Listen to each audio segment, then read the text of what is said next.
What's going on, people? Thanks for coming back again. If you're new, it's nice to see you. If you're old, thanks. This one is A-tag boiler, 151 fault. Could be the fan, could be the PCB. They're the most likely causes. There's a couple of little checks to do which make it quite easy to check, basically, and quite easy to figure out which is which. So you'll see that in a minute. But then what happens? Go watch. So we've got a 151 fault on this one, which is usually going to be the PCB or the fan. The way to test this is we take off the PWM cable and the fan should ramp up to max speed. If the fan doesn't run at max speed and you've got 240 volts at connector X11 pins 1 and 2, then it's the fan at fault.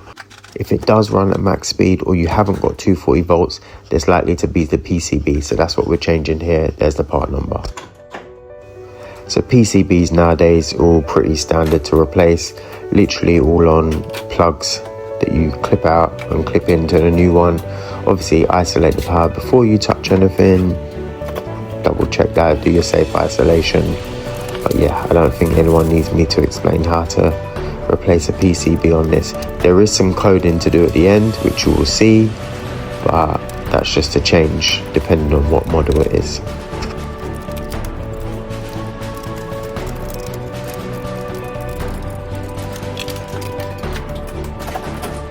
Here we are coding to this model. We're going to the installer settings, go up to P9, and then we change it to whichever one we want. My version was 5 and that sets it for this boiler.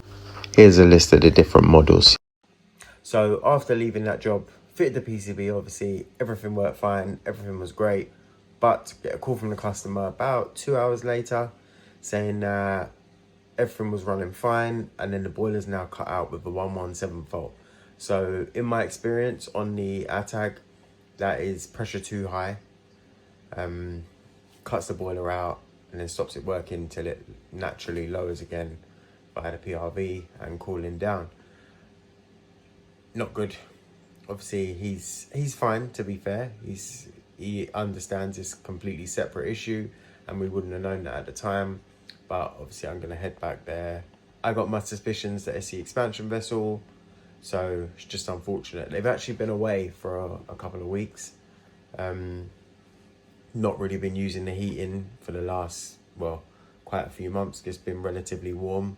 So yeah, only using it for small bits of hot water and whatnot. But yeah, let's go check it out, see what happens. Oh, actually, these t-shirts, Aaron of Viper Gas, this is not an ad or anything, just such a nice fit. Really comfortable, nice colours and whatnot. So grab yourself some of them, get that app too, it's really useful. Even for those of us that have been in the game a long time, none of us know everything. So sometimes there's, yeah, things you've got to look up. But let's see what happens now. So as we get up here, we can see the vessel, there's no charge in it, and when you press the strainer, I'm actually getting water out of it. So new vessel, which I have here. Pretty easy to replace as it's a side flue, so it can just come straight out the top. If it wasn't a side flue, boiler would have to come off the wall, but again, that's quite easy to do. It connects on via that flexi there, so you have to undo that, pull it through, and bring it out the top.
vessel in there. I'm gonna run it, test it. 105 is air purge mode. That should be absolutely fine now. So there we have it. Boiler's all sorted now. Customer's happy. It's been a couple of days between doing that and filming this. And yeah, no issues. Everything, normal service has resumed. So thanks for watching. Was a bit of an annoying one. Obviously 2 completely different faults. But it happens.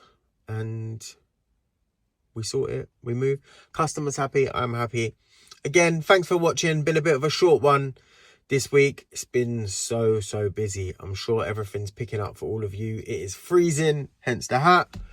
And yeah, hopefully get some more interesting calls coming in. I'm really struggling filming stuff at the moment because people are just on your shoulder all the time. I don't know, I've just had a spate of like watchers. So, which is fine. I don't mind chatting to them and whatnot, but means I can't really film a lot of the time. Yeah, I don't like telling people beforehand because then they kind of lurk around watching you film, which is a bit uncomfortable. Yeah. So anyway, that's it from me. Hopefully you're enjoying the channel still. Let's try to push up to that 1,000 mark. Get the subscribers up. Tell a friend.